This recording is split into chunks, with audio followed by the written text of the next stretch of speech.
Hello, and welcome to Blank Plate, a podcast for Swifties with an appetite. I'm Sarah, and I used to be a little kid with glasses and a twin-size bed. I'm Laura, and I'm a mess, but I'm the mess that you wanted. And we've got a blank plate, baby, and we'll write your name. Woo! Here we are. Yes. Hello. Happy spooky season to all who celebrate.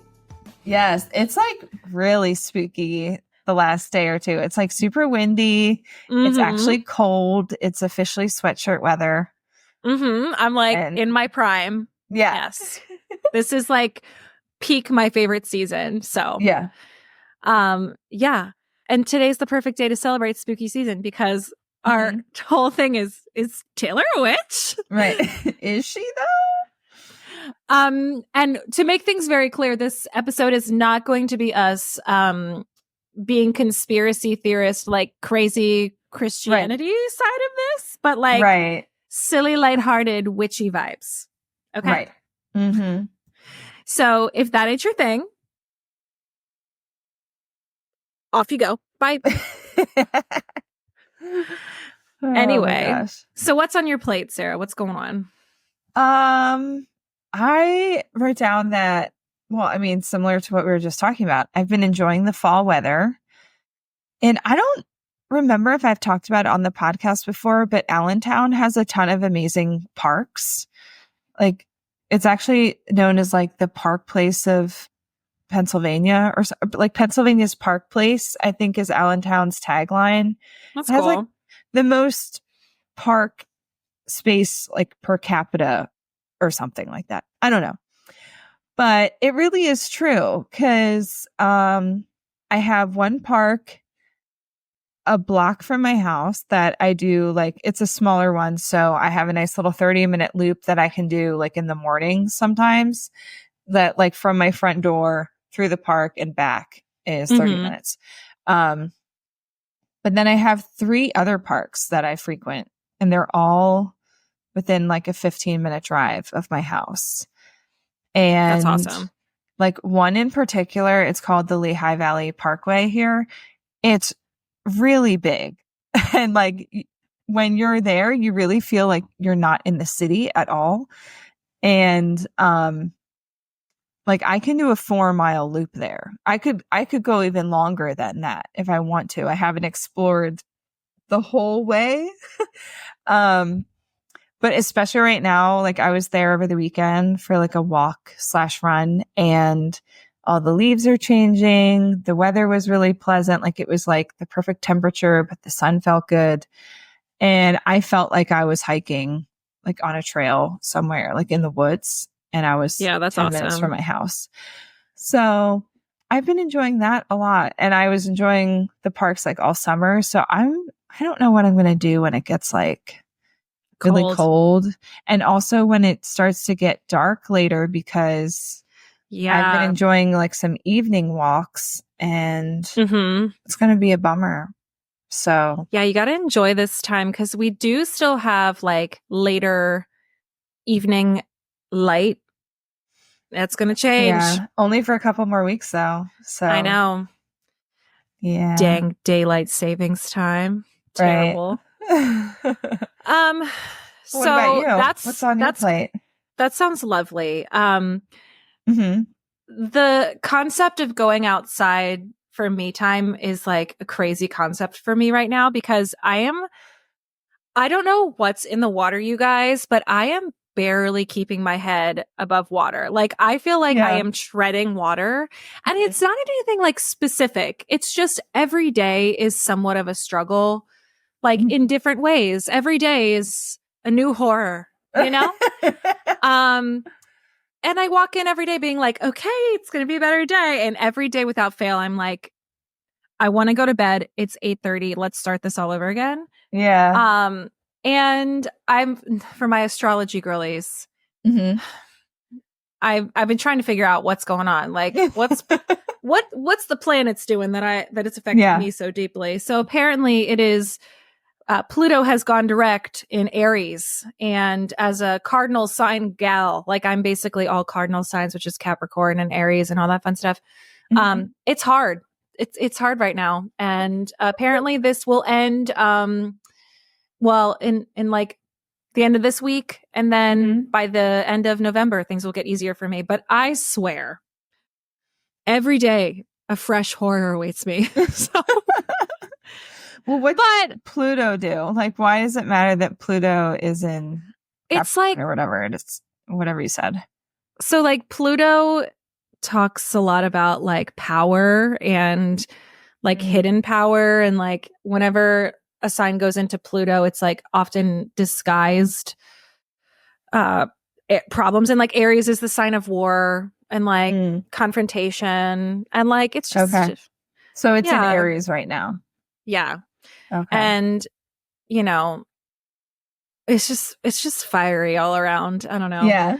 But all that said, like I am struggling, period, just to be like a human. But yeah. I am in my romanticize everything era, because otherwise I would fall apart. So I wrote a piece on my Substack about romanticizing my Trader Joe's run, because what else are we to do with our adult lives? But yeah, like finding little ways to make normal things that we have to do a little bit more special has been like my saving grace. So like the other night it was like 8:30. It's time for me to like start thinking about my nighttime routine. So like I put on Harry Potter because it was an October blustery night. And I said, this is Harry Potter weather. So I put on Harry Potter. I had cereal in bed. I lit a candle. Yeah. Like that's little things. Nice. So yeah.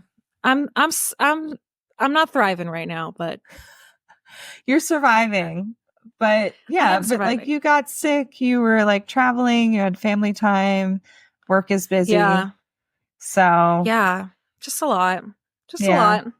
I feel you. But you know, can't complain, especially when we get a chance to talk about our girl Tay Tay. Which she has had kind of a lot going on. Yeah, a lot going on at the moment. Some Taylor news and updates. Okay, we have to start by talking about Nice Boy Ed. Yeah, you need to like fill me in, because for some reason my brain cannot wrap my head around Nice Boy Ed. I think it's partially because like I don't care about the music at all. Like, I'm like sorry, music. It just doesn't do anything for me. Like I don't hate it, I don't dislike it, but like I'll throw it on my fall playlist, but I'm like, I truly don't care. Yeah. But I am curious, like what the heck is going on? I don't know what's going on. So if anyone's like, what are they talking about? Taylor used a song by this unknown artist called Nice Boy Ed. What was it? 2, maybe 3 years ago? It was when like part of the whole Midnight's rollout, I think. Yeah. And it showed a lot of her like life behind the scenes. Yeah. Yeah. It was behind the scenes at Midnight's. Yeah. And at the time, totally unknown name, was a verified artist on Spotify, which is why I think it's sus. Also, she liked a bunch of people who reused that sound, like in their own TikToks. And whenever Taylor does that, it's to me always a signal that that's like something under the surface, like we're onto something here. So Nice Boy Ed was doing a lot of weird things for a period of time, and people thought it was related to Midnight's, but then he disappeared for like over a year. And some people were assuming that this was A, Joe Alwyn, B, a friend of Joe Alwyn that Taylor just wanted to spotlight, or C, like some like project that an artist is doing under the pseudonym Nice Boy Ed.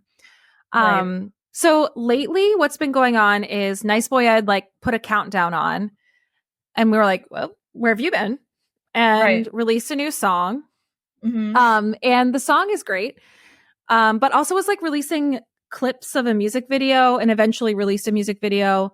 But the clips look like a motorcycle, like the wheels of a motorcycle on the ground. And everybody's like, oh my God, is that Reputation? Because, you know, and Look What She Made Me Do, she rolls up in like the motorcycle gang.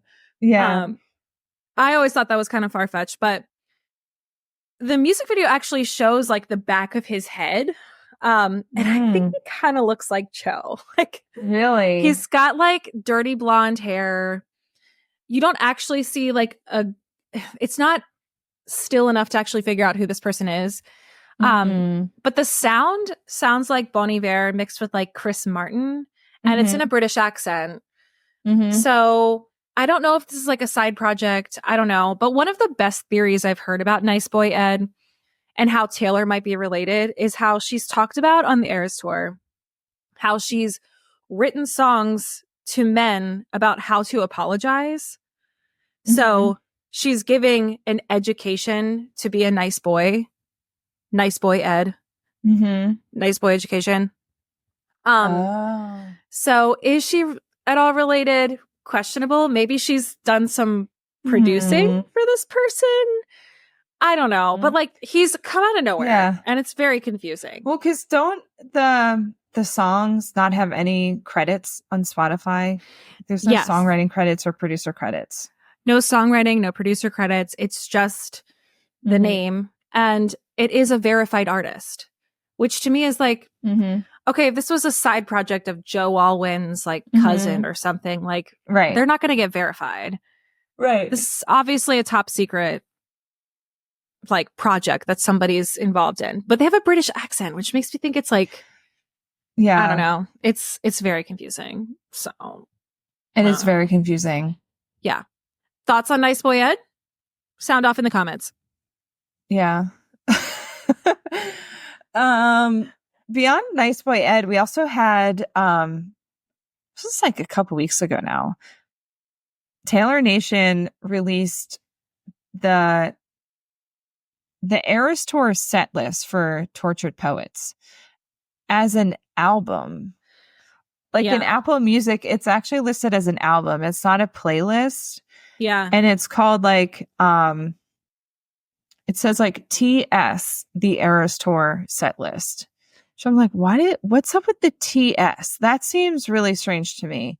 Yeah. But also like why did they do this? It's one of those like cryptic things that they do that we're like, what does this mean?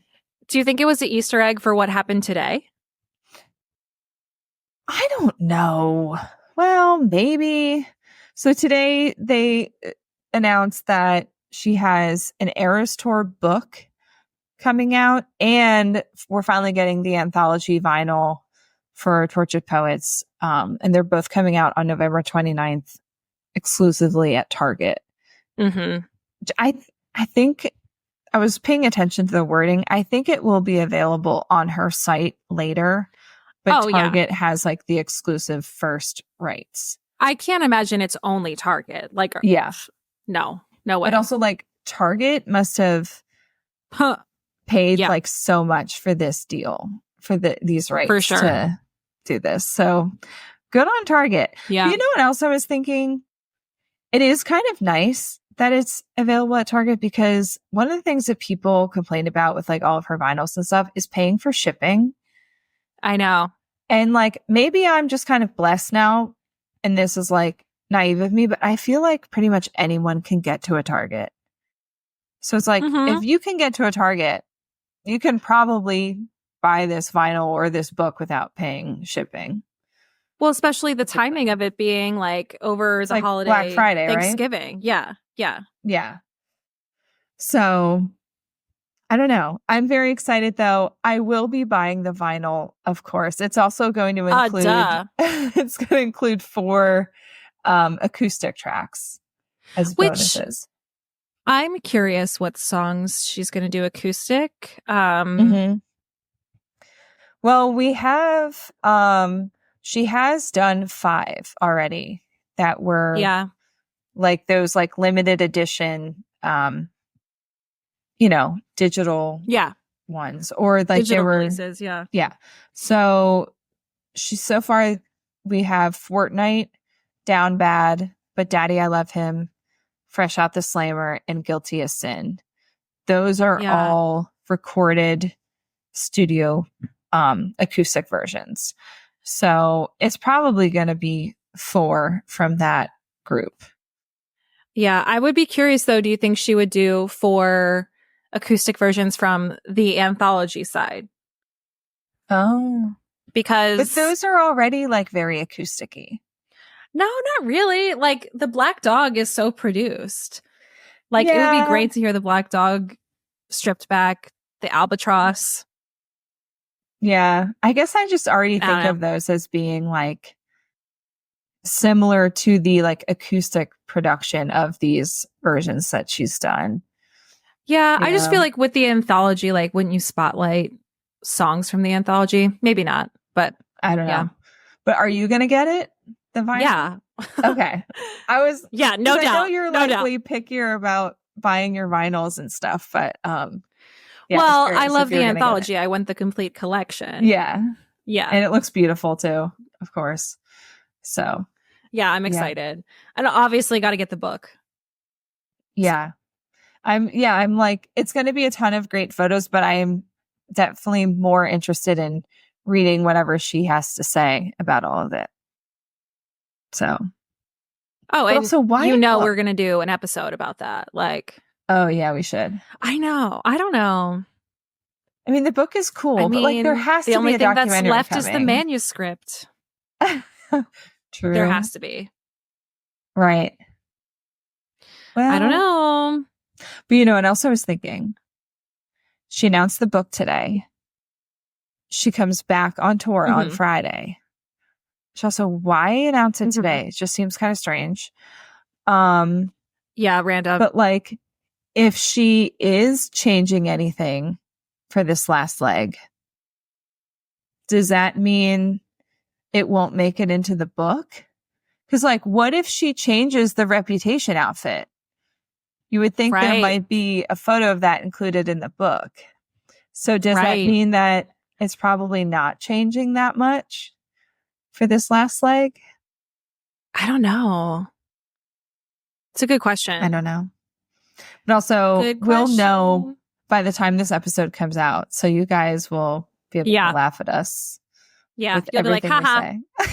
We know. Oh my God. Yes. So other things. The celestial plaid outfits. So many outfits. The plaid is plaiding. The plaid is plaiding. So I have a theory about this. And it's so far-fetched. It's going to make no sense. Like, when we actually see what these Easter eggs are all about, we're going to feel so stupid. Yeah. But Sarah and I have been exchanging what we're calling Taylor car thoughts when we're driving in our cars, and we're listening and we're like, oh, wait, let me send her a voice note real quick. So recently I was thinking about how like all these flannel outfits, all these plaids, and I was like, has Taylor ever mentioned plaid? And I was like, not really, but she has mentioned flannels, and like, flannels are typically plaid. And I was like, oh, flannel cure from Evermore. And like recently she's worn like that gray plaid outfit, and she released the In the Woods, like released like deluxe outfits on her website. And I was like, folklore. Why are they doing all these callbacks to folklore / Evermore? Yeah. And I was like, what's going on? And then I was like, wait, what if like Woodvale's coming out? Which, if you haven't heard of Woodvale, Woodvale was disguised in the leaves and the trees of one of the variations for Folklore's album. Yeah. And she actually confirmed that, yes, it's in there, but it was a mistake on my end because we were playing around with putting, the name of the album on. And then she eventually just ended up not doing that anyway. But she said, I forgot that we had put it there. Name. Yeah. Right. Woodvale was her code name for Folklore, which I think she does for every album. I think she has a code name she gives it a code name. Just to make sure you don't have a leak in the team. So yeah. Yeah. But then, so is it long? We never got our long pond session from Evermore, flannel cures from Champagne Problems. I don't know. Anyway, it's far-fetched. I don't actually think that's what's happening, but it was a car thought. So there you go. Yeah. Well, I'm definitely leaning towards all of the plaid having to do with a new era completely, and specifically like karma. Because some people are saying it's like reputation-y, but I think like, how that new Taylor Swift styled book just came out? But the the woman who runs that Instagram account who like documents all of her outfits. Well, I was peeking through that at Target the other day. And I was reading about like, I was seeing if she had a karma section, and she didn't really. She had a little bit about like Bleachella, but it was kind of folded into her like reputation chapter. And so I was like, okay, I think people are assuming that Plaid is a Reputation thing. But I think the Plaid that came before Reputation actually had to do with the Lost album and was part of the whole like Bleachella Karma album. Yeah, that makes sense. That never was. Yeah. So I believe it has to do with that. And it has this very like 90s thing going on. And people were saying like, what comes after 1989? The 90s. And so that album was supposed to come out after 1989. So maybe she was switching from like an 80s synth pop inspired album to like a 90s rock grunge album, especially because the 1989 tour, she was doing all those rock versions of her songs and stuff like that. So that makes a ton of sense. Oh, yeah. Yeah. And related to all this, the one Taylor thought that I sent you in the car is that I was listening to the Taylor Watch podcast where they were talking about Travis and his like 90s haircut that he's doing. And so it got me thinking about how Travis really has like his own eras. Like he's got the mustache era, like the El Travador. You know, he shaves his head, you know, he does different things. He's got his different outfits that he does. I was like, it's so cute that like they kind of both do this on their own. And then I was like, wait a minute. Travis is part of this. He is in on whatever this Plaid 90s thing is. 100%. He's like, I will embody this and be your hot 90s boyfriend. 100%. Like, if we're going 90s, I'm part of the new era. We're doing it. And yeah, I think that's what's happening. It's definitely very specific and it's very calculated in the Taylor way. So, yes. Yeah, because it wasn't even just the haircut. Like his whole outfit was very 90s the other day. Yeah. After like, the football game. The celestial thing of it all, like even when she's wearing these plaid outfits, she's also like, for every plaid outfit, she's also wearing these like Saturn alien sort of inspired celestial planet stuff. Like, well, yeah, all of her accessories have like UFO earrings that she had on. And then we have to talk about the glitter freckles. Yep. So, which honestly, I did not think that matched her outfit at all. Which means it was done intentionally. Like, what is that? Like, right. And also, like, even her accessories, like, every time I notice the accessories, there's something celestial involved in it. And I'm like, even, okay, VMA's perfect example. She wore the plaid outfit on the red carpet. She changed into the alien dress midway through the event. Girl, what's happening? What is happening? Like, and one day we'll look back and be like, see? Yeah.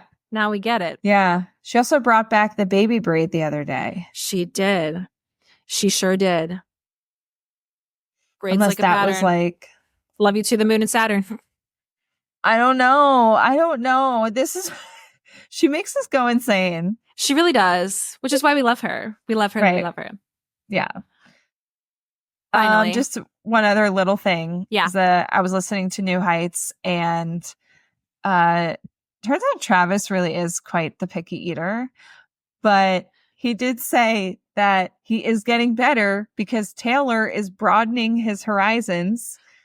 And I love and Jason was like, this is honestly one of my favorite things to come out of this whole thing. I think like referring to the relationship. Yeah. He was like, the fact that Taylor's getting you to eat more stuff. Yeah. Is amazing. As she should. As our foodie queen should. Yeah. Also, Taylor has immaculate taste when it comes to restaurants in New York. Like I've been clocking every time she like goes out to a restaurant and I'm like, add it to the list. And I look online and I'm like, wow, this sounds really bomb. Like, she's got good taste. She does. So I'm glad to hear it. Also, like, our girl can't be eating like chicken nuggets and like French fries with her boyfriend. Like, at the beginning phase, yes, Yeah. but Right. not all the time. We know she's a foodie, so. Yeah, for Oh sure. my God. So today, y'all, we're talking about witches. Is Taylor a witch? We venture to say yes, wink. Yes. So I figured we should start off with a little witch history. Okay. So thank you to history.com for this resource. As we know, early witches were women who practiced witchcraft, magic spells, calling upon spirits. And most witches were really just pagans doing the devil's work, quote unquote. Mm-hmm. However, we now know that most of these women are just natural healers, otherwise called wise women, whose choice of profession was very misunderstood. Mm-hmm. One of the first earliest records of the word witch comes from the Bible, the book of Samuel, which was, historically 931 BC slash, I don't know, that's really, really early. King Saul sought the witch of Endor to summon the dead prophet Samuel's spirit to help him defeat the Philistine army. The witch did so, who then prophesied that Saul and his sons would die. And the next day, Saul's son died in battle, and Saul committed suicide. Please change the prophecy. Okay. No, Saul, you can't have it both ways. Another use of witchcraft in the Bible is Exodus 22:18. Quote, "Thou shalt not suffer a witch to live." AKA, don't use divination, chanting, or witches to contact the dead. That's bad. Big no-no. Big no-no. We all know about like the witch hysteria of like, Europe, and then later the Salem witch trials. Many women were accused of being witches. Some were executed by burning at the stake. Most of them being single women, widows, or women's on the margins of society. And up to 80,000 suspected witches were put to death in Europe from 1500 to 1660. That is crazy. Wow. That's a lot. That is wild. Germany had the highest witchcraft execution rate. Germany, they're pointing fingers. Did not know that. Yeah, while Ireland had the lowest. Ireland's like, mind your own business. Okay. Right. We like our witches. We like our witches here. Okay. And then, so apparently there was like this huge viral moment where everybody was turning on each other, and witchcraft mania went viral in 1486 when this book called Malleus Maleficarum, written by two German priests, basically wrote about this. It translates to the Hammer of Witches, which basically gives you a how-to guide to how to identify, hunt, and interrogate witches, which is why so many people probably died, because this book taught them how to do that. And then, Salem in 1692 became a massive witch trial location after 9-year-old Elizabeth Parris and 11-year-old Abigail Williams suffered from fits, body contortions, and uncontrolled screaming, which today is believed to be from a poisonous fungus. But people were like, it's got to be a witch. Find them. Why would they think that was a witch? I think the body contortions, aka the seizures, probably felt very unnatural. Why didn't they like assume that they were possessed? Because, Sarah, it's easier to say, she's weird, kill her. She's responsible. Yeah. But yeah, so like more and more women were exhibiting these like body contortions, fits, screaming, just like hysteria, which again, people think is from a fungus that was being spread in the communities. And then people started to be like, oh my God, there is a witch. A witch is absolutely crushing this community. We have to do something. 3 women were accused of witchcraft: Sarah Good, Sarah Osborne, and Tituba, an enslaved woman. Also Sarah's. Just saying. And Tituba is an enslaved woman owned by one of the children who had the contortions and fits. from she was a slave of her father. Okay. Tituba confessed to being a witch and began accusing others of black magic. And on June 10th, Bridget Bishop became the first accused witch to be put to death in the Salem witch trials when she was hung in the Salem gallows. So I leaped from the gallows. Yeah. Ultimately, 150 people were accused and 18 were put to death, which is a lot smaller than what was going on in Europe. Yeah. And I feel like as Americans, we're like, the Salem witch trials were crazy. Dude, take a note from Germany. They were going crazy over there. Literally. They really were. So, like, long story short, the word witch has been linked with misogyny and depression for a long time. Yeah. Now, witches in like our current culture, we're not talking like the Christianity mindset of witchcraft and wizardry, okay?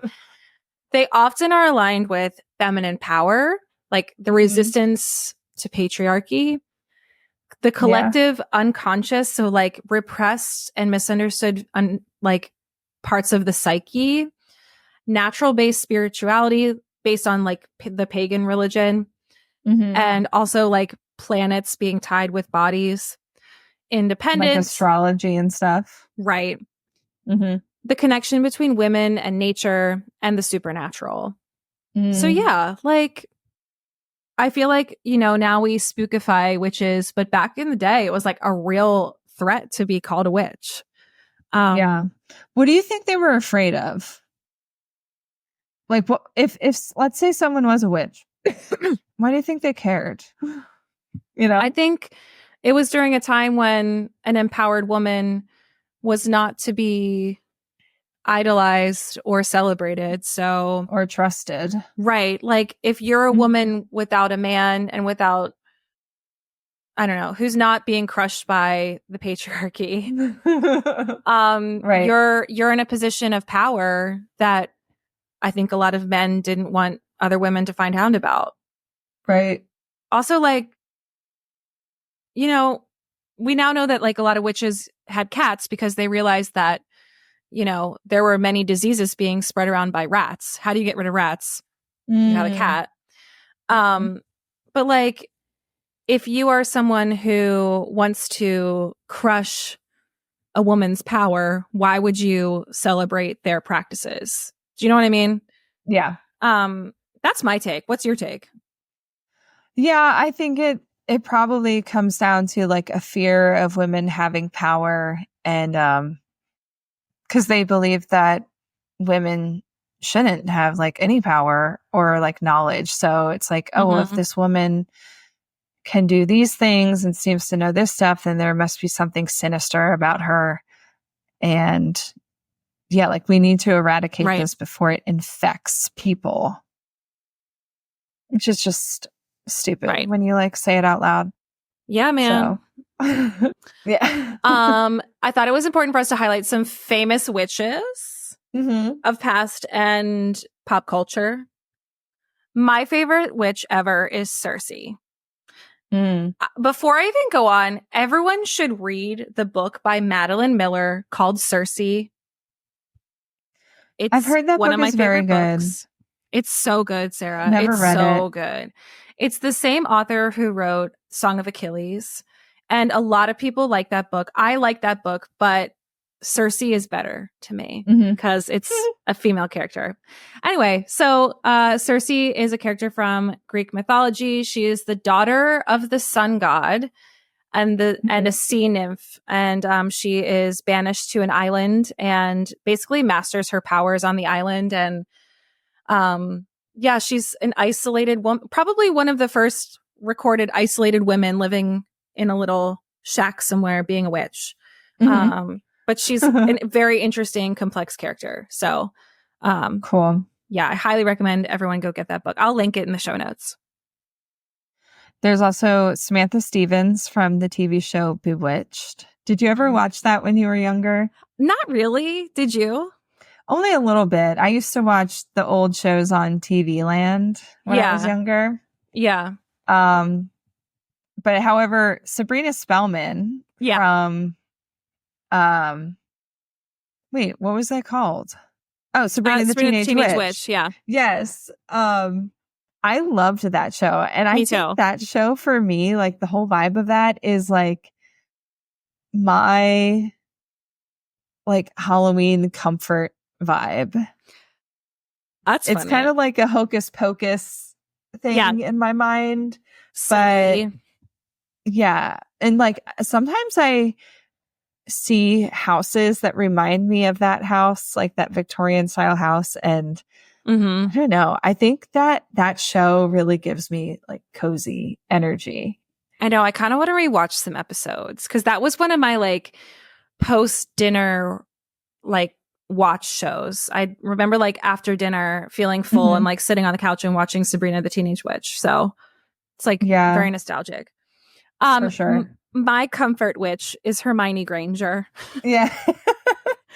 From the Harry Potter series. As I mentioned, I watched The Sorcerer's Stone last night.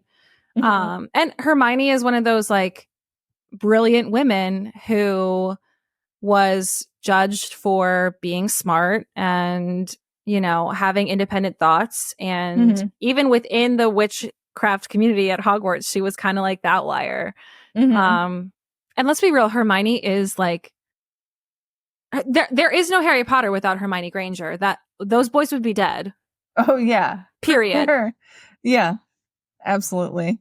Yeah. I don't even know this next one. How do you even say that? I believe it's Hecate. Hecate. Hecate. I always pronounce it Hecate. Or is it Hecate? Hecate. I have no idea.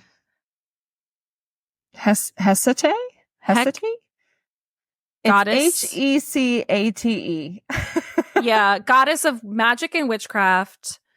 She had powers beyond the realms of heaven, earth, the seas, and the underworld.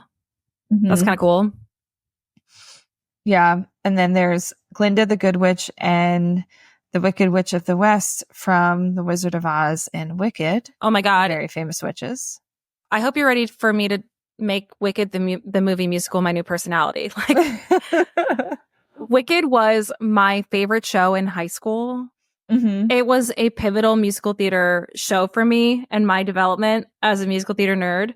Yeah. And I'm so excited for this movie that's coming out, which will be coming out around like Thanksgiving, but I'm very excited to see it. So, yeah. Oh, yeah. Ursula. Ursula. Is she technically a witch? I guess she is a sea witch. She mentions it in the show multiple times in the movie. Nobody talks about this. She is the aunt of Ariel, meaning her brother is King Triton. What? Yeah. Did they make that clear in the Disney movie? So it's mentioned briefly, but in the musical / stage version, it's brought up multiple times that like, wow, come see your auntie, your father, blah, blah, blah, blah, blah, blah, blah. Like they are siblings. That's not cool. Yeah, that's wild. That's not how you treat your niece. No. Yeah. No. Well, and then we didn't write down the most famous witch of them all, which is Taylor Swift. Hello. Hello. She's never beating the sorcery allegations, as she said in her own words. Exactly. She knows. She knows. She knows what we're saying about her. I mean, the fact that 13 is her number, that let's just start there. Like, right. Yeah. So I was doing a little bit of research on TikTok of like Taylor Swift witch, you know, to see like down the rabbit hole. We were like forgetting to put in our notes here. Yeah. And there's a video I found where it's an old video of her talking in an interview. And it's like, this is like fearless era. Okay. Taylor.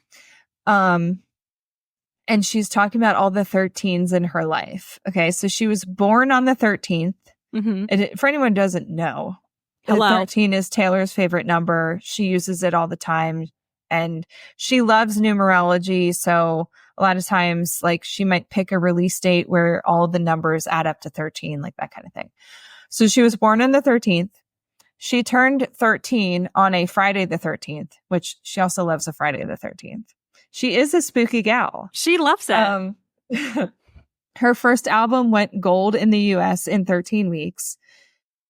And then every time she had won an award and an award show, she was seated in like row M, which is the 13th letter, or she was in the 13th seat, or she was in the 13th row or the 13th section. So 13 was always involved somehow in where she was seated when she won, which is crazy. Yeah. Now, I also like, again, the number 13 has oftentimes been associated with like bad luck, like unlucky 13. Being born on the Friday the 13th is like bad. It's like bad omens. The fact that she took 13 and reclaimed it as like her lucky number is in and of itself a witchy thing to do. Right. Period. It is. Seriously.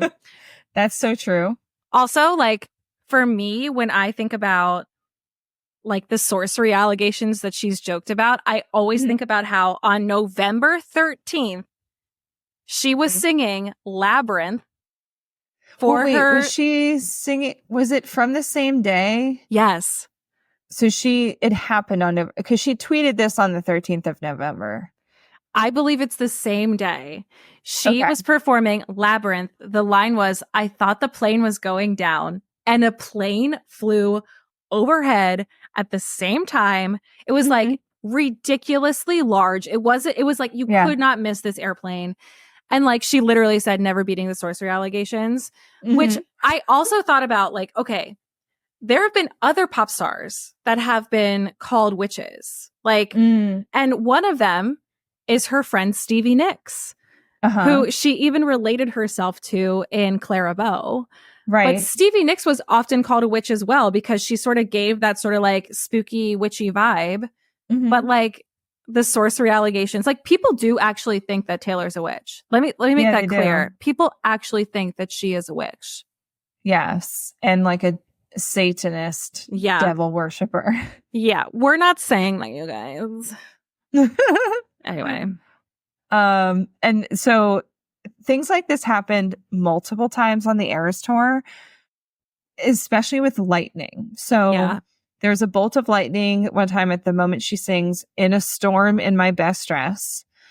The best one was the bolt of lightning at the moment that she sings Fuck the Patriarchy during All Too Well 10-minute version. It's so good. That's amazing. There was also lightning one time when she was singing Bad Blood. And Bad Blood on the Eras tour is also when she has like the crazy fire pyrotechnics going off at the top of the stadium. Yeah. And then another time while she was singing Enchanted, there was just this perfect moment where fireworks went off behind her. But it was like this perfect moment of the song. And it wasn't related to the Eras tour. Right. It wasn't her fireworks. It was from something else. Yeah. Seriously. And then, okay, obviously she's written a song called Invisible String, but there's tons of invisible strings in her life that tie her to Travis, which is so funny because like she wrote this song obviously about Joe. Unbeknownst to her, this invisible string is stringing her along in her life beyond that relationship. So I learned that the invisible string theory comes from this East Asian folk myth where there's this red thread of fate that ties two soulmates together, that they will always be tied to each other, but it's actually a red string. Anyway. Wait, the red, the thread's actually red in this myth, but remember Taylor's invisible string, like in the Cardigan and Willow things, is gold. So we always talk about it being gold. What are red and gold? Chiefs colors. Oh my God. Yeah. It's crazy. Invisible. She's a witch. She's a witch. Yeah. Okay. She's a witch. Confirmed. She's a witch. So some of the invisible strings coincidences, like Travis's number is 87. 87 plus her number 13 equals 100. Yeah. So it's like complete. Also, they complete each other. Like what? That's like the perfect place to start. Also, her song, Mary's song, I'll be 87, you'll be 89. She's released an album called 1989. He's number 87. Right. Hello. Yeah. Oh my Which also, God. I was thinking about this with Travis, because you know how Travis is like a huge 1989 stan? Like, that's his Yeah. album. That's his era. He's talked about how blank. Oh my God. I almost called it blank plate. Blank Space is his favorite song. It's his favorite song, right? Okay. Well, so because it's October right now, and a lot of us have been like talking about how we've been re-listening to the vault tracks of 1989 Taylor's version because it came out at this time last year. Yeah. It made me realize like Travis was dating Taylor when she released 1989 Taylor's version. Mm-hmm. Like, he got to date the pop star that he had a crush on, and then she re-released his favorite album while they were dating. I mean, Get it, if someone Travi. else is a witch, it is Travis. Okay? It's These two giving together, Warlock. like, yeah, like that's why these two are a power couple in more than one way. And a lot of it is like all this magical stuff. Love it. So, okay, what's this about the 4th of July? Okay, so on July 7th, 2023, she posted a July 4th like photo roundup on her Instagram. And the caption was, "Happy belated Independence Day for from your local neighborhood independent girlies. See you tonight, Kansas City." So she posted this Instagram about being single right before she performed in Kansas City, which is like the infamous show where Travis came and tried to give her a friendship bracelet. She wouldn't talk to him. Then he talked about it. So it was like her whole trajectory changed after this moment. But the fact that she talked about like being single specifically before the Kansas City show is just kind of weird. Yeah. And this one's even crazier. Okay. So on December 14th of 2019, she had an Instagram post about her birthday party. And in one of the photos, she's holding this nutcracker that has like numbered blocks that it's like holding. It's like part of it. Yeah. They're not like dice. It's like, I think it's supposed to be kind of like toy blocks or something with this nutcracker. And so there's two separate blocks. On one of them, you can see a 1 and a 3. And on the other block, you can see an 8 and a 7. And this was, what, 4 years before they started dating? Yeah. It's like, that's just weird. That is weird. That is an invisible string moment. That's very, and like, very and I went back interesting. and found this on her Instagram. So this was not some like made up Photoshop thing that was going around the internet. Like, this is on her Instagram. She's a great manifester. I'll tell you what. She is an amazing manifester. Like, she's doing it without even knowing it. I know. Crazy. Talking about the Super Bowl, we were talking about this. The Super Bowl, I mean, when she brought her magic to the Super Bowl, there was no chance but anyone but the Chiefs were going to win. I mean, it was the 13th time she attended a game to watch Travis. Mm-hmm. The Super Bowl was 58. It was Super Bowl 58. Mm-hmm. 5 plus 8 equals 13. Right. It was on 2/11. What's 2 plus 11? 13. 13. They played against the 49ers. What's 4 plus 9? 13. 13. The 49ers finished number 1 seed in the NFC, and the Chiefs finished at number 3. 1-3. And obviously, we've talked about how Travis is 87. She is 13. Mm-hmm. That equals 100. Yeah, wild. Like, you can't make this stuff up. No. And like, if anyone's ever told me I was bad at math, it's just like, no, I was made to do Taylor Swift numerology. So check your facts. Yeah. And then our final little thing about her being a witch here is her song, The Prophecy, where she wrote a song being like, is it like too late? You know, is it just my fate that I'm never going to find a soulmate? You know, basically begging the gods of love to change the prophecy. And then honestly, she probably wrote that song and like the next week went out with Travis. No, for real. Like for real. Because imagine writing a song invisible string, that relationship ending, and you thinking, oh my God, now what? Right. Like, what was I destined for this not to work out? Let's Mhm. change the prophecy. She writes a song about it. She's like literally screaming to the gods. Yeah. Flash forward and Right. touchdown to all the amateurs. Well, and so that brings us to Taylor's witchiest songs and lyrics that we want to chat about. So why don't we just start with the prophecy? Because that's obviously on our list. Wait. Before, you need What? to tell the people about the playlist you made. Oh, I did, but I don't think I can share it really. Dang. Okay. Well, Maybe I can, but it's just like on my personal thing. It's not on the real one. But yeah, I made a playlist of all these songs called Taylor's a Witch. she's a witch. She's a witch. Anyway, sorry to interrupt. Yeah. So we could potentially put a link to it. But it's on Apple Music. I know a lot of people don't use Apple Music. Maybe we can make one on Spotify and link to it. Yeah. But if not, just make a list of all these songs that we mentioned and make your own. Yeah.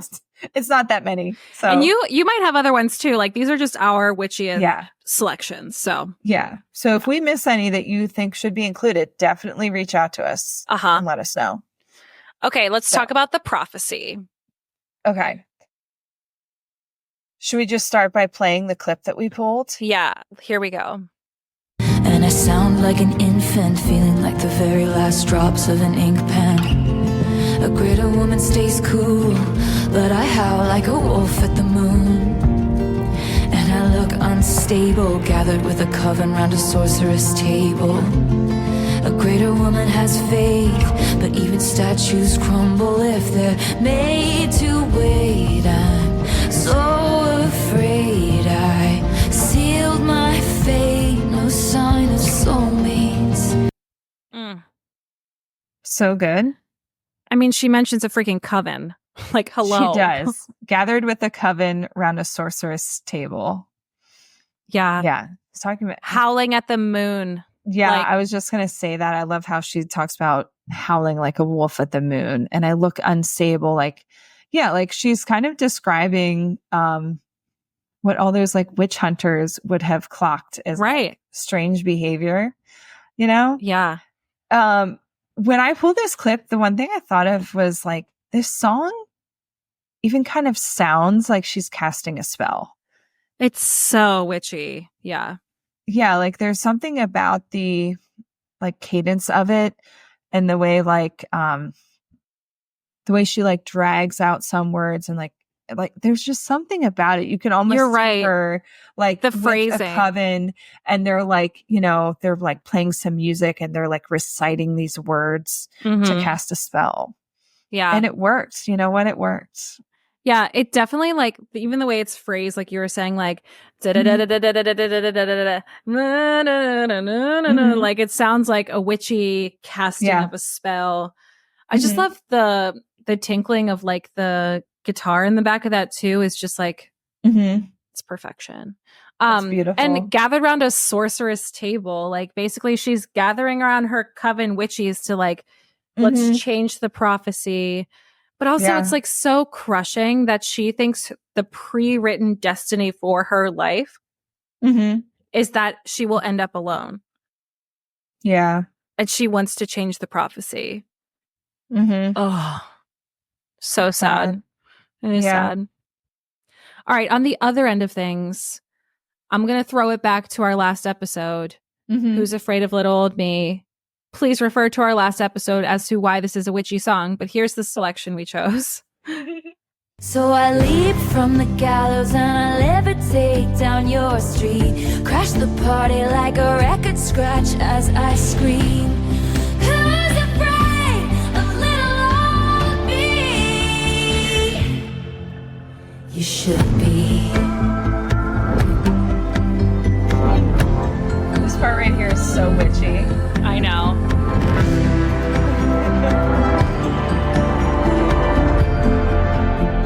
The thuds and like the soaring and the whooshing of it all just like feels swooshing. like there's like this power. Totally. Yeah. I mean, our whole episode about that inspired this episode. So it's definitely a witchy song. For sure. She literally leapt from the gallows, like where witches were being set on fire and hung, and like it's so good. Yeah. And then my husband's favorite witch song. Yeah, this is a Luke song. Yeah, my husband Luke loves an orb. He loves a glowing. He's an artist, okay? He's not a complete freak, but he notoriously draws a lot of orbs that look like... he paints orbs in lots of paintings, and he's been doing it for years. And they're Taylor always like must glowing. have seen them because she brought them to the Era store. Yeah, and when I saw the choreography, I was like, "Oh, this is Luke's song. Like this exactly is the floating orbs and the witch." And also, he loves a witchy vibe. He loves a creepy, haggard woman with an orb. So, anyway, yeah. Oh my god. Yeah, like as if we didn't already know that this was a witchy song. The Coven choreography for the Eras tour just brought that hammer home. Like, oh yeah, she went full witch. Yeah, and she also said in 2020 when she was like recording this, she said when she first heard the instrumentals to this, she instantly thought it sounded, quote, like casting a spell to make someone falling in love with you.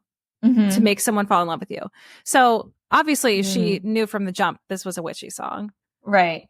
Yeah. And then she did her multiple witchy remixes. We have The Dancing Witch, which is remixed by Swedish producer Elvira Enderfjord.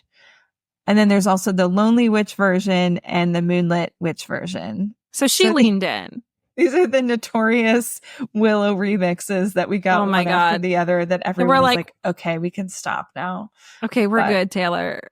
Though honestly, I loved the it. Dancing Witch one is my favorite. I do love it. I prefer that to the original, if I'm being honest. No. That's actually the one that I put the Dancing Witch one on my playlist. So Dancing Witch is good, but there's nothing like the classic. So I love the classic too. But the Dancing Witch just hypes it up a little bit for me. And like before I press play on this, like ultimately I stand corrected. The best part of this song is the Eras Tour opener where she's like, wait for the signal and I'll meet you after dark. That's the best part. Yeah. I remember like when we first saw that, we were like, what is happening now? Yeah, like I had never seen a clip of like the trees growing before Evermore. And then when I saw that, I was like, oh, no, I never saw that until we saw it live. When we saw that live, I was just mesmerized. I was like, what's going on? Yeah. And then I was like, oh, it's witchy time. Okay, got it. So anyway, here is Willow. Wait for the signal and I'll meet you after dark. That's it. Yeah. That's it. Witchy. Witchy. Yeah. And then we have Cassandra from Tortured Poets Anthology, which we also talked about this last episode with Who's Afraid of Little Old Me. So let's play the clip from that one. Okay. When the first stone's thrown, they're screaming. In the streets, there's a raging riot. When it's burn the bitch, they're shrieking. When the truth comes out, it's quiet. So Cassandra wasn't a witch, but she was an oracle / someone who could see and prophesize things, and she was the first person to say like, hey, don't trust these people, and everybody thought she was crazy, and they actually ended up killing her, which is why like taking an empowered woman down, taking an informed woman down is like classic witch narrative. Well, and I love the use of bitch here instead of witch. I know, it's so good because it just kind of like hits you in the face a little bit when you hear it, but also you instantly kind of read it as witch because we burned witches at the stake. Right. So I just think that's like an interesting play that she does where she never says witch in this song. Right. But she is referring to a witch hunt. Right. And I love this idea that when it's burn the bitch, aka burn the witch, they're shrieking. They're all in the crowd saying like, burn her down, burn her down. But when the truth comes out that she wasn't a witch, it's quiet. Right. And you can imagine that after killing so many people in like the Salem witch trials and these things are still going on. Yeah. Where's everybody talking? Yeah. It's like, oh, we found out, oh, we shouldn't have burned that person at the stake. Oh, yikes. Whoops. Okay. Oopsies. Moving on. Yeah. Let's not talk about it. Okay. Yeah. For me, the ultimate witch song is Mad Woman. I think this was the first time I really clocked that she was really giving witchy vibes in folklore. Yeah. Or no, is Mad Woman folklore? Yes. Okay. I don't know why I thought it was Evermore for a second.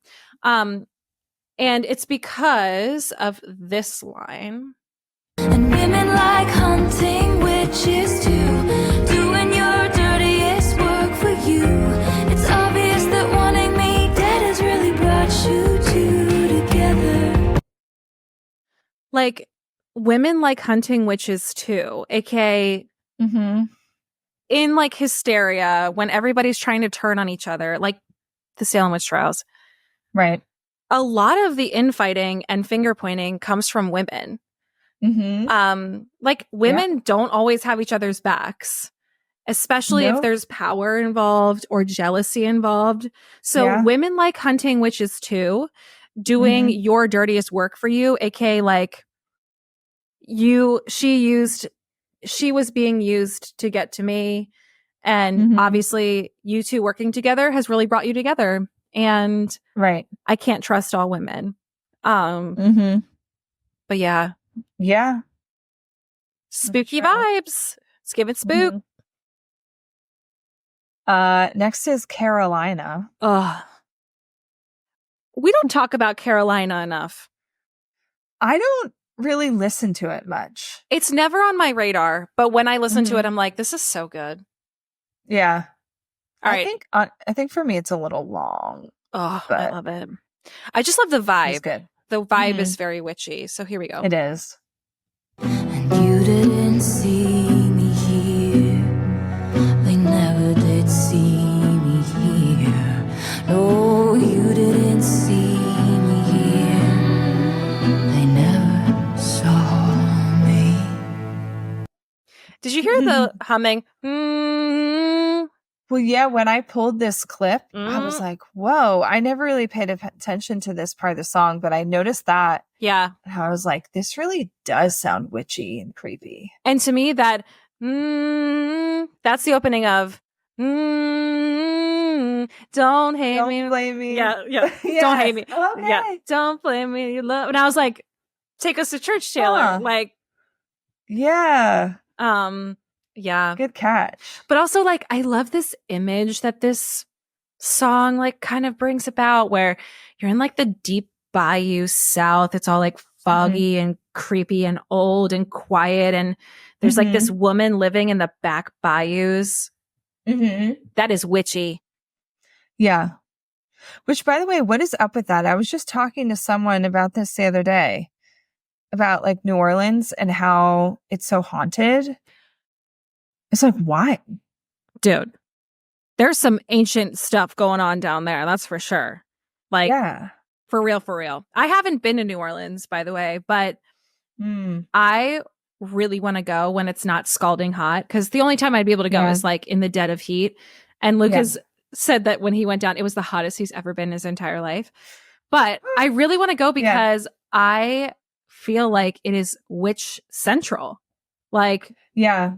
Well, yeah, I was at a birthday party this weekend. I was talking to someone about it. Yeah, I was in New Orleans in April, not this April, but it was like April when I was there. And I remembered being quite pleasant at that time. But I toured like a ghost house thing that included the tour of a an apartment where a murder happened. Yeah, I remember you telling us this. Yeah. And it made me feel so weird. Like, I definitely felt energy and weird vibes and stuff. Yeah.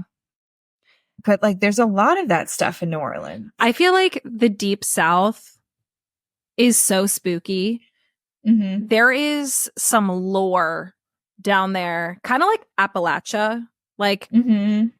there's a lot of, I mean, we live not too far away from Appalachia, but like, there's a lot of like weird, folklore and stuff like that, that like, it's a completely different culture, but I want to go. Yeah. I want to go. Anyway, next. What is next? Invisible String. Invisible String. Okay, so this is a cutesy witch moment. Mm-hmm. But like, yeah, the thought of predestiny / the supernatural. I talked about how like it comes from this East Asian folklore of the red thread. But yeah, here's Invisible String. Time, mystical time, cutting me open then healing me fine with the clues I didn't see. Isn't it just so pretty to think all along there was some invisible string tying you to me?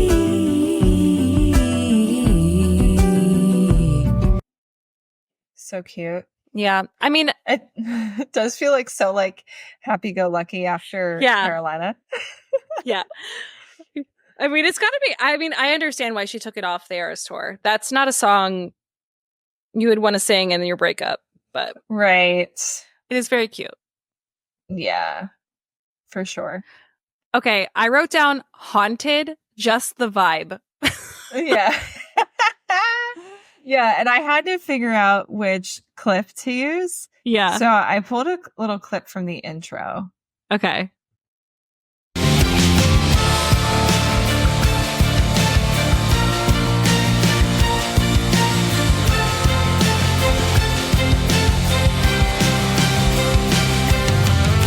Throws couches. So I wrote down that this song has angry strings and church bells. Yeah. I feel like the church bells give it a little bit of that witchiness. 100%. You know? Also, just Like, the idea of being haunted by something is very witchy. So yeah, for there you sure. go. I also wrote down hoax, just the vibe. I was surprised by this one. Oh, I think this is so witchy. But then, like, I kind of get it. Like, this does have a little bit of a witchy vibe. Stood on the cliffside screaming, give me a reason. Your faithless love's the only hoax I believe in. I think it's because like there's this like very eerie like violin part behind a lot of the verses. Mm-hmm. Also, like it's very cinematic / it draws a picture in my brain, I guess, of a woman. See, this one for me doesn't draw much of a picture. And I think that's why Hoax is like kind of a skip for me.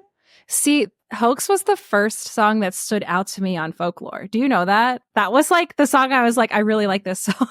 Well, I remember Luke saying it was his favorite. Yeah, because we listened to it on our ride back, long drive back from a vacation, like a beach trip or something.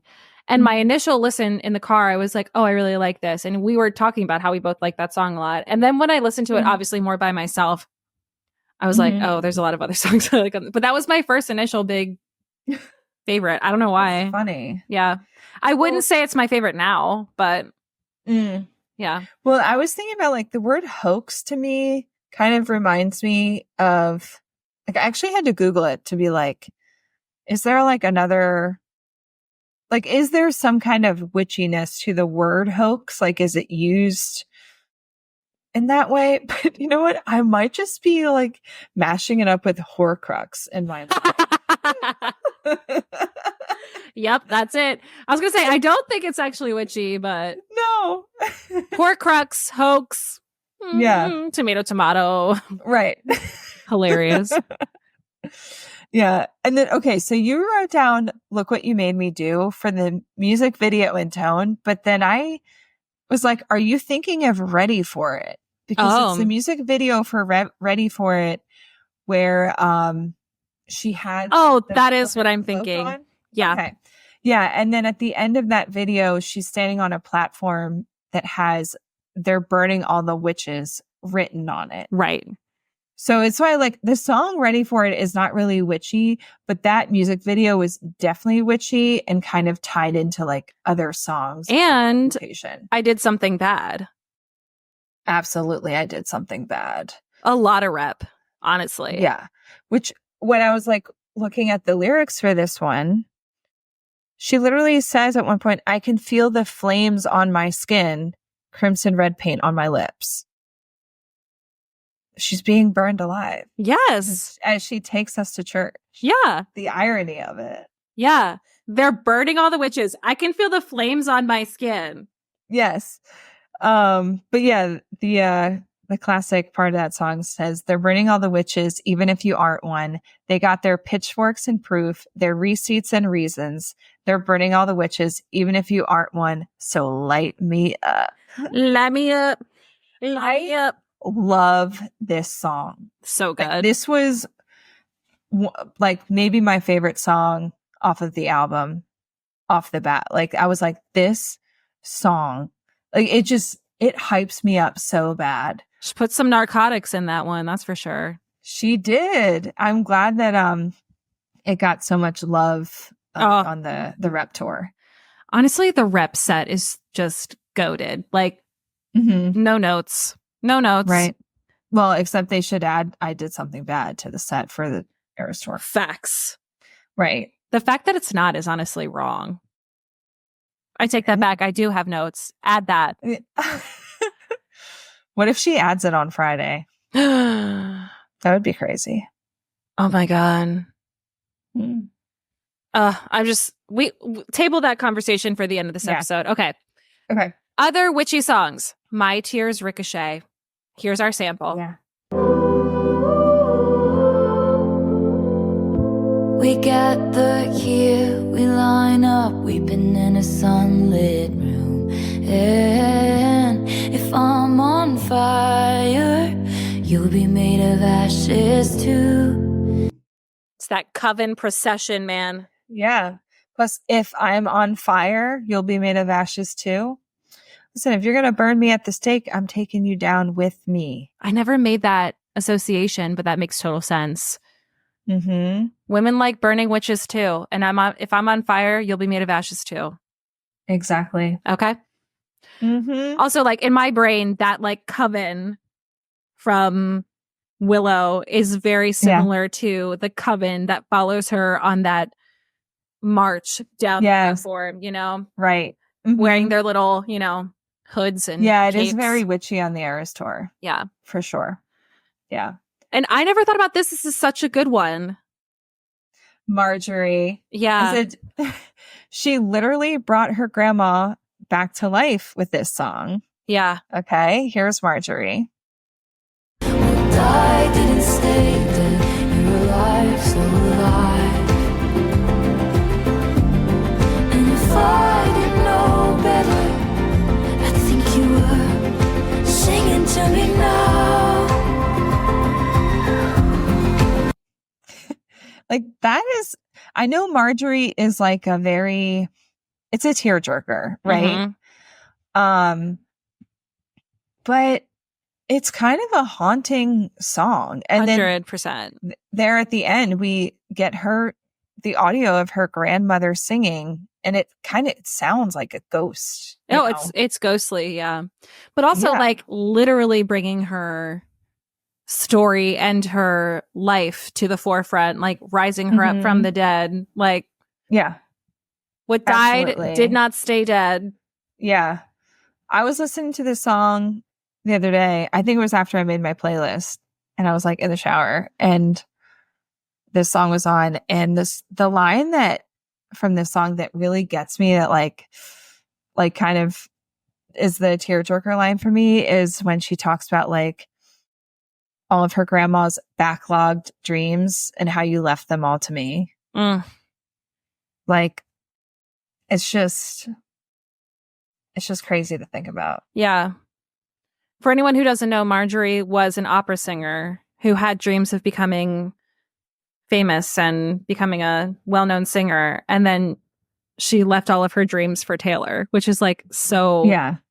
To like, I guess she kind of stopped performing when she had a family. Mm-hmm. So then it was like Taylor kind of picked up that dream. Right. And took it all the way to the sun. Truly. And then brought her grandma back to life to sing with her. Yeah. And Marjorie. I feel like if anyone in my life dies soon, if I listen to Marjorie, don't speak to me for at least 72 hours. Like, yes. I already cry at it. I already cry. Like, right. You know, because this song already makes you think of your grandmother, right? It makes me think. Yeah. It makes me think of my grandmother who's still alive. Like, right. So, you know, yeah. Well, my favorite line from Marjorie is, should have kept every grocery store receipt because every scrap of you would be taken from me. That line is a tearjerker as well. And I should have asked you questions. I should have asked you how to be. Yeah. No, it's so good. It's so good. Like, what's crazy is that I feel like when I think about folklore and Evermore, for all we know, Taylor could have just released folklore, and that's all we could have gotten from like that time of her creating music. And we would have never gotten all of Evermore. Like, imagine a world where we didn't have Marjorie and we didn't have Champagne Problems. And like all of it. Yeah. Gold Rush, Cowboy Like Me. Anyone who's ever going to complain that Taylor's albums are too long, don't talk to me. No. Don't talk to any of us. I want all of it. Truly. Well, and you know what else is crazy?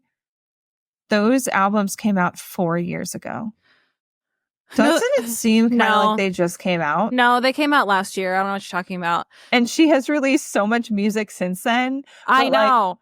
Like, and this is crazy. When I was doing research for this, like I usually go to Wikipedia and I pull up her discography so I can like go album by album. And so I'm like going through like all of the originals. And then we get to like Folklore and Evermore. And then I'm like, oh yeah, Midnights. Oh yeah. Oh yeah, Tortured Poets. Like, oh yeah, the vault songs. Oh yeah, Lover. Yeah. Like I forgot. Like it's like my brain can only hold space for half of her albums. Yeah. Sometimes. But that's why when you re-listen to stuff, you're like, oh yeah, I forgot. Like, it's amazing. Yeah. Okay. Our last song for our witchy playlist is Vigilante Shit. Okay. It's so revenge coded and like a witch who's out for her revenge. She's like mad woman who's taken her anger into action. Exactly. So here we go. Ladies always rise above. Ladies know what people want. Someone sweet and kind and fun. The ladies simply hide in love. Yeah. I pulled that clip because for me, that is the like witchiest part of this song. And again, it sounds like a witch casting a spell. Yeah. Yep. Yeah. Like, yeah. I love that part of the song. Yeah. Cause Vigilante Shit is another song that's like kind of like flat. I feel like I have to sneeze. Freaking fall allergies. Okay, I think it passed. But I hate when that happens. Yeah, like Vigilante Shit, it's like I remember the first time we listened to it, I mean, we were gagged, of course. We loved it. Yeah. But like it doesn't have like that real like beat drop section of it. I think we were all waiting for that, but it never happens. Which is like kind of like what makes it so freaky and like menacing. Cause it's like, you know, like when you're waiting for someone to completely lose their shit, but they stay kind of even keeled and it's almost scarier. Yeah. You know what I mean? Yep. Yeah. That's what it reminds me of. Totally. Witch energy. Witch energy. She's a witch. Great playlist. Great playlist. Yeah, for sure. I feel like we've learned that in Taylor's later half of her discography, she has leaned into the witch vibes. Oh, yeah. So, because like Fearless and Debut, no, yeah. There's so much. That's like 1989 fairy tales, like Cinderella stuff. Yeah. It's not. Now she's like doing the dark versions of the fairy tales. Yeah. She's like, I'm the villain now. Okay. Mm-hmm. Yeah. But yeah, like basically Folklore On has been most of our playlist. Yeah. Mine and Reputation, but a little bit of rep. Yep. But most of it is Folklore, Evermore, and Tortured Poets. Yep. So she's leaning in. For the most part. Yeah. Yeah. She's a witch. Okay. Final section before we sign off. Trick or treat candy. So first of all, I have to ask, do you guys expect to get a lot of trick or treaters this year at your new house? You know what? I would imagine that we might. I think because like we are like in the city, in row homes, and I know like our next door neighbors on the one side for sure have a few kids. Yeah. There's like kids we see playing in the neighborhood, so it kind of reminds me of my neighborhood in Lebanon, which like the first time I ever set out to do Halloween candy, I was like, whoa. Yeah. This is just like a parade of children. Yep. So yeah, I was wondering that. I'm like, how much candy am I going to have to buy? I think you're going to get a lot. Yeah. You guys probably don't get many, do you? No one. No one? No one. Every year. You know what? It's not safe to walk on. No, my road is not safe. It's a major road. And like, truthfully, there's no kids that live around us. Like there is one family that lives like down this way, but I know what they do. They drive their kids into Lidditz. And like, that's walkable. It's cute. Like there's decorations out. Like that's the place to go. Right. But I mean, I grew up, at a house where there was lines to get, lines. Wow. It was serious. I remember my parents being like, well, we can't like turn our lights off in the middle of this line. That would be rude. So like, we're giving out pennies. Pennies. They were like, we ran out of granola bars and we ran out of like all of it. Fig Newtons were gone. Like, yeah, we're giving out pennies.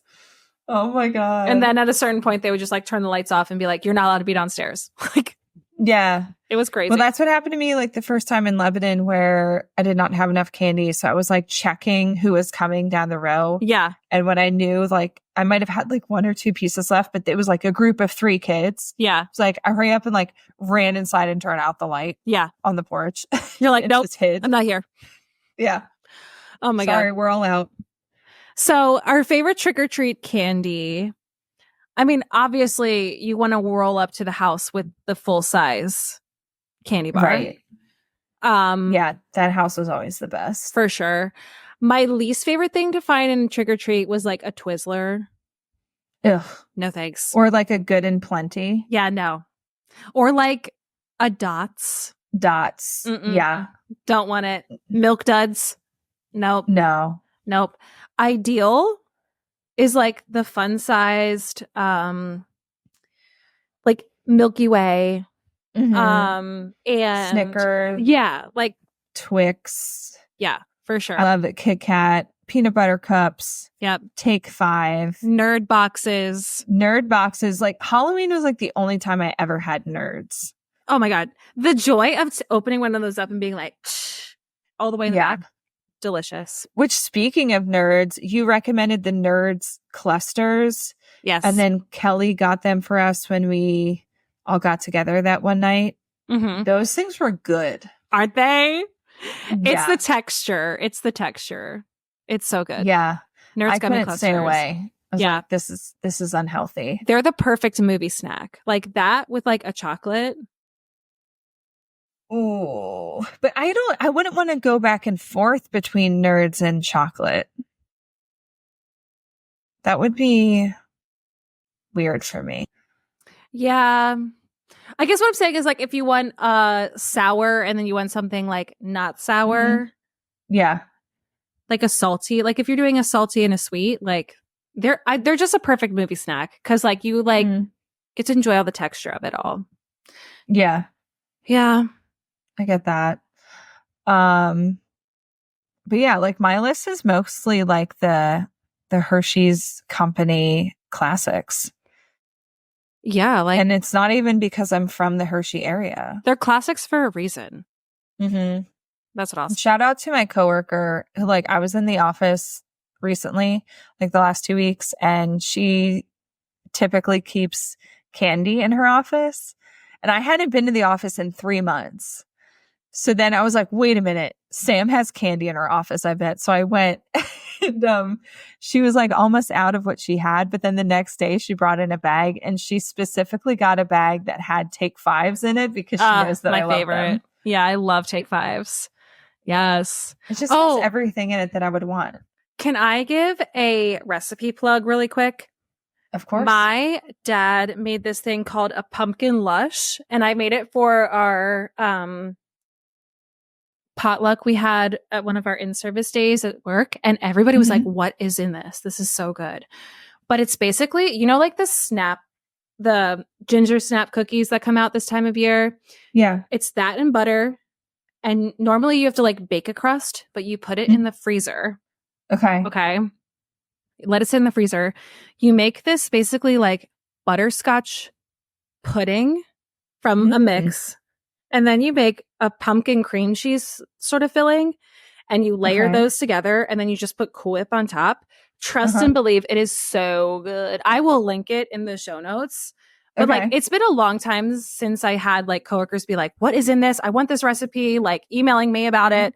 So yeah, pumpkin lush. Will Sounds recommend. good. Yeah. It reminds me, there's an ice cream place here in Allentown called the Udder Bar that we love. Which like we honestly go there too often. We started going a lot in the summer, and then I realized that it's open year round, and I was like, this is not good. Right. Because there are so many nights where like we'll be watching TV, and then Josh would be like, do you want to go to Udder Bar? You're like, don't tempt me. Don't. But we were there like last week, and they had a pumpkin ginger snap ice cream. So good. So that was one that I got. It's delicious. Tis the season. It is the season. Tis the season. Oh, okay, y'all. So wait, did you want to say something about predictions for the Ace tour? Okay, well, everyone's going to laugh because this is going to come out after the fact. Yeah. But obviously, the talk of the town right now is Taylor going to release Reputation on October 18th, which is like this coming Friday. Right. Because obviously the map in the TTPD pop-up was like Florida. Now, was that just a clue for the song Florida? I feel like it was just that. Yeah, but I have seen theories where Endgame, the music video, begins in London and then goes to Miami. And it literally flashes Miami on it. And I'm like, okay, interesting.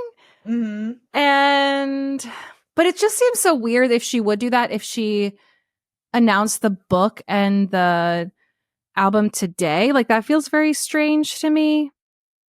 Yeah. I don't know, guys. Like, I want to believe, but I've been clowning too hard to this. I've been clowning too close to the sun. Okay. Like, I'll believe any theory. So, like, you believe she's going to do a surprise drop of Reputation, like not an announcement for it's coming at a later date. You think she's going to surprise drop it on Friday? I think she might.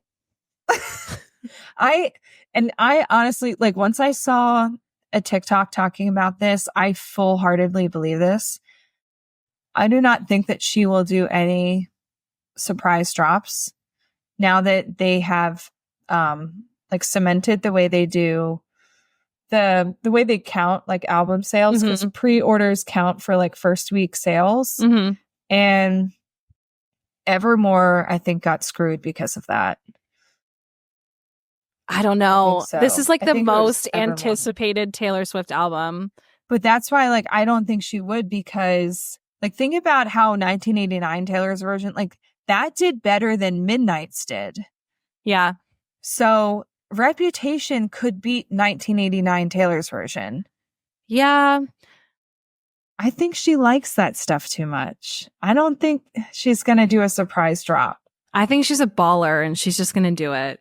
Like, I think she's going to be like, whatever. Reputation actually came out. She still announced it, like, I think a couple months before it came out. It just seemed out of the blue because she had gone black with her social media. I don't know, man. I don't know. I just think there's too much like promo fun to be had with this. I don't disagree with that. I think like she would have so much fun teasing it and like, you know, like announcing the album, you know, vault tracks. Variants and stuff. Yeah. Like and like revealing the cover art and like, you know, I love a Taylor reveal and the anticipation for it. I just worry that she's going to drop it and I can't listen to it immediately. Well, I could maybe believe her announcing it this weekend for a release in January or February. Yeah. I mean, she's kind of like running out of time for some of these copyrights to be released. Like, she has like 10 months, I think. Not that that's, you know. Yeah. It'll be out within 10 months. It'll be out within 10 months. I do believe that. Yeah. But I don't know. There's two things I need, Taylor. I need Reputation, Taylor's version, and I need an Eras Tour documentary. Okay? That's what I need. Yeah. We're already getting on anthology on vinyl, so thank you for that. Yeah. We're getting this book that we didn't know was coming out, but that'll be fun to have. Yeah. Thank you for the extra treats, but give the people what they want. Okay? Right. Okay? We don't ask for much. The crowd was screaming more, and it's solely me. Yeah, we ask for way too much. I know. Actually, Taylor, if you are listening, I take everything back. Just live your life, you know? And she over delivers every time. I know. So and we love you for it. Like, you don't have to do anything from here forward, honestly. For real. Love you. Love you. We should just like release that as a clip. You're Taylor. Like our message to Taylor. Our message is Taylor. I know I've asked for Taylor's for your version of Reputation every episode of this podcast. Right. Just know, I don't actually mean it. You can do whatever you want because I love you. Right. Yeah. And we appreciate everything that you do. You give us too much. Truly. Oh my gosh. Also, if you were to get another cat, what would be the first name you would name it? Like, who's on your short list? Okay. Good question. Yeah. When are you getting an orange cat? True. I feel like maybe that'll be the cat she gets with Travis. Tell me that Travis does not give orange cat daddy energy. That's exactly what I was thinking. Okay. Travis gives orange cat energy. 100%. Travis, my cat Vincent, would be best friends. So, right. Yeah. There you go. Taylor set up a play date. Okay. Like, they can hang out. Yeah. Well, we should probably wrap this thing up. We should. We're getting punchy. All right. Well, thank you so much for joining us. And if you'd like to support the pod, please give us a like and subscribe on YouTube and follow us at Blank Plate Pod on TikTok and Instagram. You can check out our website at blankplatepodcast.com and send us an email at blankplatepod@gmail.com.